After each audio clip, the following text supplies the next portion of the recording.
সুপ্রিয় দর্শক আসসালামু আলাইকুম, কেমন আছেন আপনারা? নিশ্চয়ই ভালো আছেন। আজকের ভিডিওতে আপনাদের সবাইকে স্বাগত জানাচ্ছি। আজকে আমি আপনাদের সাথে একটা ইম্পর্টেন্ট টপিক নিয়ে আলোচনা করব।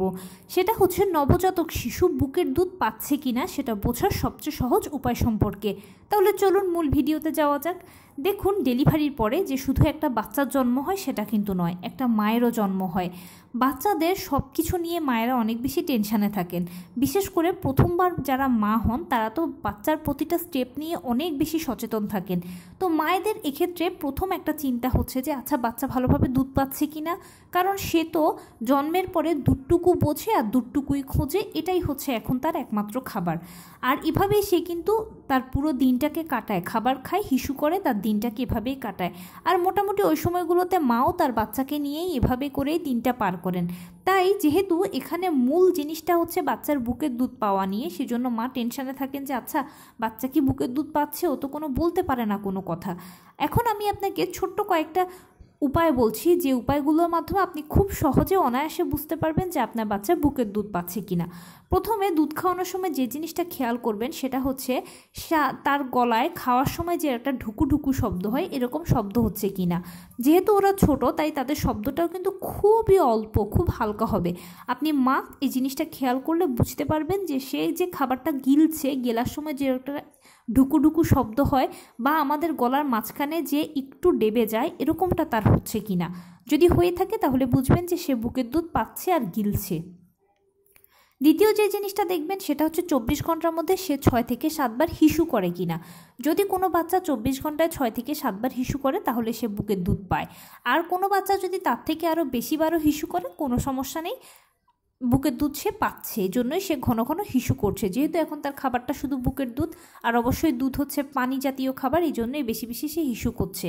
তৃতীয় যেটা খেয়াল করবেন, 7 দিন পরে, জন্মের 7 দিন পরে তার টয়লেটের রঙটা পরিবর্তন হয়েছে কিনা। ইউজুয়ালি বাচ্চারা জন্মের পরে কিন্তু কালো কালো পায়খানা করে।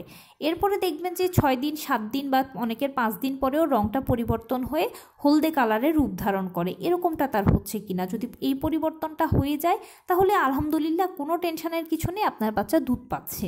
তবে মায়েদেরকে দুধ খাওয়ার ক্ষেত্রে একটা সতর্কতার কথা বলবো, সেটা হচ্ছে যে অবশ্যই বাচ্চাকে দুধ খাওয়ানোর সময় মাথাটা একটু উঁচু করে ধরে তারপর দুধ খাওয়াবেন। এতে কি হবে, সে ভালোভাবে দুধটাকে গিলতে পারবে। কারণ কি, কোনো সমান্তরাল জায়গায় শুয়ে যদি আপনি তাকে দুধটা খাওয়ান তাহলে তার বুক এবং পেট বরাবর কিন্তু দুধটা আটকে থাকবে। একটু যদি মাথাটা উঁচু করে আপনি তাকে দুধ খাওয়ান তাহলে তার দুধটা অনায়াসে তার হজমথলিতে চলে যাবে বা তার পাকস্থলিতে চলে যাবে, সে আরাম পাবে, গ্যাসের সমস্যা হবে না। আর অবশ্যই দুধ খাওয়ানোর পরে তাকে একটু ঢেকুর তোলাবেন। বাচ্চা যত ছোটই হোক না কেন তাকে একটু ঢেকুর তোলাবেন। আপনার কাঁধের কাছে তাকে একটু লম্বা করে ধরে নিয়ে পেটটাকে কাঁধের উপরে নিয়ে হালকা হাতে 2-3টা প্রেস করলেই দেখবেন যে সে ঢেকুর তুলছে।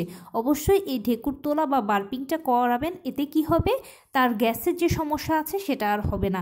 কারণ একেবারে যদি খাইয়ে শুইয়ে রাখেন তাহলে যেটা হবে সেটা হচ্ছে গ্যাসের সমস্যাটা অনেক বেশি হবে। এখানে আরেকটা কথা বলি, যে বাচ্চাকে অনেকের সময় দেখা যায় যে ঢেকুর তোলানোর সময় ও একটু হালকা বমি করে বা তার মুখে দিয়ে দুধটা বের হয়। অনেক সময় দেখা যায় যে একদম লিকুইড দুধটা বের হয়, আবার অনেক সময় দেখা যায় দুধটা একটু ছানা ছানা হয়ে বের হয়, এটাকে বলা হয় দই বমি। এরকমটা যদি বাচ্চা করে তাহলে কোনো অসুবিধা নেই, এটাতে কোনো ঘাবড়ানোর কিছু নেই, এটা স্বাভাবিক ব্যাপার।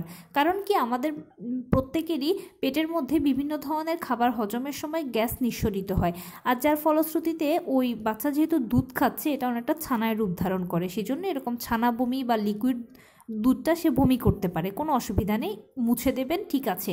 কিন্তু এখানে সতর্কতা হচ্ছে, যদি কোনো বাচ্চা একেবারে অতিরিক্ত যা খাচ্ছে সেটাই বমি করে ফেলে দিচ্ছে তাহলে অতি দ্রুত ডাক্তারের সাথে যোগাযোগ করবেন। কারণ অনেক সময় দেখা যায় বাচ্চাদের বুকের ভেতরে ঠান্ডা লাগলে, নিউমোনিয়ার একটা ভাব থাকলে এরকম অতিরিক্ত তারা বমি করে। হালকা ফুলকো বমি করলে ওটা স্বাভাবিক। তো এই ছিল আজকের ভিডিও। কেমন লাগলো বলুন। যদি ভালো লেগে থাকে ও হেল্পফুল হয়ে থাকে তাহলে প্লিজ লাইক, কমেন্ট, শেয়ার করতে একদম ভুলবেন না। আর সেই সাথে আমার চ্যানেলটিকে সাবস্ক্রাইব করার বিনীত অনুরোধ রইল। পাশে থাকা বেল আইকনটি ক্লিক করে দেবেন যেন আমি ভিডিও আপলোড করার সাথে সাথে আপনারা নোটিফিকেশান পেয়ে যান। যদি কোনো প্রশ্ন থাকে কমেন্টসে জানাবেন, আমি রিপ্লাই দেব। প্লাস যদি কোনো পরামর্শ থাকে যে কোন বিষয়ের উপরে ভিডিও বানালে আপনারা উপকৃত হবেন সেটাও জানাবেন। আমি আপনাদের পছন্দের সর্বোচ্চ প্রায়োরিটি দেব। ভালো থাকবেন, সুস্থ থাকবেন। আসসালামু আলাইকুম।